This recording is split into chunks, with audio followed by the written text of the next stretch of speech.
అదే RTV app వార్తల్ని క్షణాల్లో చదివే అవకాశం ఉంటుంది. ఒక న్యూస్ పేపర్, ఒక టెలివిజన్ ఛానల్ మీ చేతుల్లో ఎప్పుడూ ఉంటాయి. అందరికీ నమస్కారం అండి. ఇప్పుడు మనకు ఉన్న స్థలం నర్సీపట్నం ఆర్టీసీ డిపో స్థలం. Depot come bus stand. ఎప్పుడో పూర్వం కొన్ని సంవత్సరాల క్రితం ఇక్కడ ఆర్టీసీ కాంప్లెక్స్ కట్టాలని చెప్పి నిర్ణయం తీసుకొని రైతులు ఒప్పించేది. రైతుల భూమి ఇది. అందరిని కూర్చోబెట్టి ఆర్టీసీకి స్థలం కావాలని చెప్పారు. నేను అడిగాను, అందరూ ఒప్పుకొని స్థలం ఇచ్చారు. రైతుల స్థలం ఇది. అప్పుడు ఎక్కువగా వీళ్ళదే స్థలం. ఎవరిది ఇప్పుడు? అరే వాళ్ళందరూ ఈ స్థలం వాళ్ళందరూ కూర్చొని నర్సీపట్నం బస్ స్టాండ్ కోసం, ఆర్టీసీ స్టాండ్ కోసం స్థలం ఇచ్చారు. దాన్ని ఇప్పటి వరకు సెంటర్లో అప్పుడు ఊరికి ఫస్ట్ ఉండేది. ఆ రోజు నేను స్థలం తీసుకున్నప్పుడు ఇక్కడ పై ఊరంతా లేదు. తర్వాత ఊరంతా డెవలప్ అయింది. ఇది మధ్యకు వచ్చింది. ఇప్పుడు ఈ స్థలం మంచి కాస్ట్లీ స్థలం. ఇది కొన్ని కోట్ల స్థలం, కోట్లు విలువ ఈ స్థలం అంతా కలిపి. ఆ రోజు రైతులు త్యాగం చేసి స్థలం ఇస్తే ఇవాళ ఎవడో వచ్చేసి కాంప్లెక్స్ కడతారు ఇక్కడ ఆడ వ్యాపారం కోసం. ఆ రోజు మన ప్రభుత్వం ఉన్నప్పుడు 5 సంవత్సరాల ముందు కాంప్లెక్స్ కట్టడం కోసం కొంతమంది ట్రై చేశారు. అప్పుడు అచ్చెన్నాయుడు గారు ఏమో ఆర్టీసీ మినిస్టర్గా ఉండేవారు. అచ్చెన్నాయుడు మినిస్టర్ దగ్గరికి వెళ్ళి ఎట్టి పరిస్థితులు కట్టడానికి వీల్లేదండి, ఫ్యూచర్లో డెవలప్మెంట్ అవుతుంది, ఫ్యూచర్లో డెవలప్మెంట్ అయితే స్థలం ఎక్కడ ఉంటుంది, మాకు స్థలం ఉండాలి కదా అంటే దీంట్లో కట్టడానికి వీల్లేదని చెప్పి నేను అడ్డుపెట్టాను. అప్పుడు ముఖ్యమంత్రి చంద్రబాబు నాయుడు గారు ఉన్నారు. చంద్రబాబు గారు కూడా నన్ను అడిగారు, ఏం తప్పు ఉంది కడతానని. కట్టడానికి వీల్లేదని చెప్పాను నేను. ఎందుకంటే రాబోయే రోజుల్లో ఇక్కడ ఏం కట్టాలనుకుంటే స్థలం ఉండాలి కదా మనకి. ఆఫ్ చేశాను. ఆఫ్ చేస్తే మొన్న గవర్నమెంట్, జగన్మోహన్ రెడ్డి గవర్నమెంట్లో మళ్ళీ స్థలం ఇంకోటికి ఇచ్చారు కట్టుకోమని. అప్పుడు కూడా నేను అనకాపల్లి వెళ్ళి అడ్డుపెట్టాను. టెండర్ల రోజు కూడా వెళ్ళాను, టెండర్ వేసే రోజు కూడా వెళ్ళాను. ఇక్కడ కట్టడానికి వీల్లేదు చెప్పాను. ఆగింది. ఇప్పుడేమో ఆ కాంట్రాక్టర్ వచ్చేసి నిన్న రాత్రి మట్టి వేసేస్తుంటే ఇక్కడ డిపో మేనేజర్ ఏం చేస్తాడండి,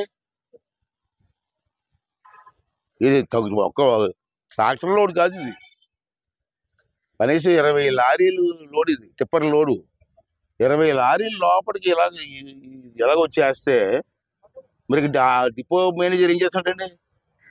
సెక్యూరిటీ వాళ్ళు ఉన్నారు ఇక్కడ, వాళ్ళకి జీతాలు ఇస్తున్నారు ఆర్టీసీ వాళ్ళు. మరి సెక్యూరిటీ వాళ్ళు బాధ్యత ఏంటండి? లారీలు వస్తుంటే ఎవరు రా నువ్వు లోపలికి రావడానికి, రాకూడదని అడిగారండి వీళ్ళు. అంటే వీళ్ళును డిపో వాళ్ళును ఆ కాంట్రాక్టర్ కుమ్మక్కైపోయి చేస్తున్నారు పని. ప్రభుత్వ స్థలం ఆక్రమిస్తూ ఉంటే ఏం చేస్తారండి? నేను పక్కేమో కట్టడానికి వీల్లేదు అంటే దౌర్జన్యం కడతారా? దానికి డిపో మేనేజర్ను సెక్యూరిటీ వాళ్ళు ఏమో సహకరిస్తారా? నేను తెలియదు అంటాడు డిపో మేనేజరు. మరి అక్కడ ఆర్టీసీ బస్ స్టాండ్లో సీసీ కెమెరాలు ఉంటాయి, చెక్ చేసావా?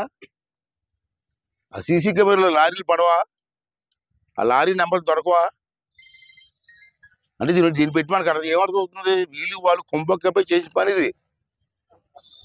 అంటే నేను గవర్నమెంట్ డిమాండ్ చేస్తున్నాను, నేను ఈవేళ అన్యాయంగా ఇక్కడ ఆక్రమించడానికి ప్రయత్నం చేస్తున్నటువంటి వాళ్ళ మీద ఎంత ఘోరంగా మట్టి తోలుతూ ఉంటే చూస్తూ ఊరుకున్నటువంటి డిపో మేనేజర్ మీద ముందుగా సెక్యూరిటీ వాళ్ళు ఎంతమంది ఉన్నా అందరిని సస్పెండ్ చేసి ఈ కట్టడాలు ఆఫ్ చేయవలసిన అవసరం ఉంది. ఎందుకంటే ఇది రైతులు ఎందుకు ఇచ్చారంటే ఆ రోజుని ఆర్టీసీ డిపో కోసం ఇచ్చారు, వ్యాపారం కోసం కాదు. కాంప్లెక్స్ కట్టుకొని వ్యాపారం చేసుకోవడం కాదు. ఇది ఎప్పుడు కూడా రేపు రాబోయే రోజుల్లో నర్సీపట్నంకి పెద్ద టౌన్ అవుద్ది, చుట్టూ రింగ్ రోడ్ వస్తుంది, ఇంకా పెద్ద టౌన్ అవుద్ది. అప్పుడు ఆర్టీసీ ఎక్కడ ఉంది? స్థలం ఎక్కడ ఉంది? ఇదే స్థలం ఉంది. ఈ స్థలాన్ని కూడా కడీసుకుంటే రేపు ప్రజలకు ఇబ్బంది పడదండి. అంచేత నేను ఇమీడియట్గా నేను కూడా గవర్నమెంట్ చంద్రబాబు గారితో మాట్లాడుతాను. నేను ఇది ఎట్టి పరిస్థితి కట్టడానికి వీల్లేదు, కడితే మాత్రం నేను ఒప్పుకోను. అవసరమైతే నా పదం పోయిన ఒప్పుకుంటాను తప్పించి స్థలం వదిలి ప్రసక్తి లేదు ఇవాళ చెప్తున్నాను నేను. అంచేత దీన్ని ఇమీడియట్గా ఆఫ్ చేయాలని చెప్పి ఆర్టీసీ ఆర్ఎం గారికి, పెద్దలందరికీ, ఆఫీసులందరికీ కూడా మనవి చేస్తాను. మీ ద్వారా ఆఫ్ చేయండి. ఈ స్థలం మనం కాపాడుకోవాలా. దీంట్లో పయోలు వచ్చు ఏం కట్టడానికి వీలు లేదు. నేను ప్లాన్ చేసాం, మరి అది కట్టడం మానేసి ప్రైవేట్ వాళ్ళకి ఇస్తారండి. రాత్రి జరిగితే ఇప్పుడు వచ్చి పోలీస్ స్టేషన్ రిపోర్ట్ ఇవ్వలేదు. పోలీసులన్నా రోడ్డు మీద సెక్యూరిటీ కాస్త రాత్రులు కాయరండి, గస్తీ కాయరండి. ఏంట్రా బాబు ఏం చేస్తున్నారు అడగాలి కదా. ఏం జరుగుతుంది ఇక్కడ, ఏం జరుగుతుందండి? అంటే ఇమీడియట్గా పర్లేదు, నాకు ప్రెస్కి వెళ్ళే పర్లేదు, స్పీకర్ గారు ప్రెస్కి వెళ్ళారు మళ్ళీ మీరు రాస్తారు పర్లేదు. నర్సీపట్నంలో ఆస్తి దోపిడీ జరుగుతుంటే స్పీకర్ ఏంటి దేనికంటే తెగిస్తాం. అంటే నర్సీపట్నం ప్రజలను అడిగేది ఏంటంటే ఏదైనా అన్యాయం జరుగుతుంటే ప్రజలు కూడా స్పందించాలండి. ఏదో నా ఆస్తి పోతున్నట్టు నేను బాధపడతాను, ఇది ప్రజల ఆస్తి, నా ఆస్తి కాదు. అంటే ప్రజలు కూడా ఎటు జరుగుతున్నప్పుడు సహకరించాలా, జరగకుండా చూసుకోవాలా. అంటే ఎట్టి పరిస్థితులు ఇక్కడ ప్రైవేట్ వాళ్ళకి కాంప్లెక్స్ కట్టడానికి వీలు లేదు. ముందు ఇక్కడ సెకండ్ ప్లాట్ఫామ్ కట్టండి. అతను ఏంటి ముందు అది కట్టండి, ముందు ప్లాన్ చేయండి. ఎంత ప్లాన్ అటుపక్క ప్లాట్ఫామ్ లాగా ఇటుపక్క కట్టండి, దానికి ఎంతో చెప్పండి, కాదు డబ్బులు నేను తెప్పిస్తాను. అది కట్టడం మానేసి ఎవరెవరో తగులుతున్నారో మాకు తెలియదండి. రాత్రి వచ్చేసారండి, 20 లారీలు వస్తుంటే తెలియదండి. సెంటర్ ఇంత పెద్ద సెంటరు, తెల్లవారు రోడ్డు మీద జనం తిరుగుతూ ఉంటారు. మీరు బుకాయించడానికైనా అబద్ధపడడానికన్నా రీజన్ ఉండాలండి. 6 గంటలు జనం వేసి ఉంటారు రోడ్డు మీద. ఎందుకుంటారండి? ముందు ఆడ మీద కేసు పెట్టండి. యాజ్ ఎ డిపో మేనేజర్గా దట్ ఈస్ యువర్ డ్యూటీ. ముందు పోలీసు కేసు పెట్టండి.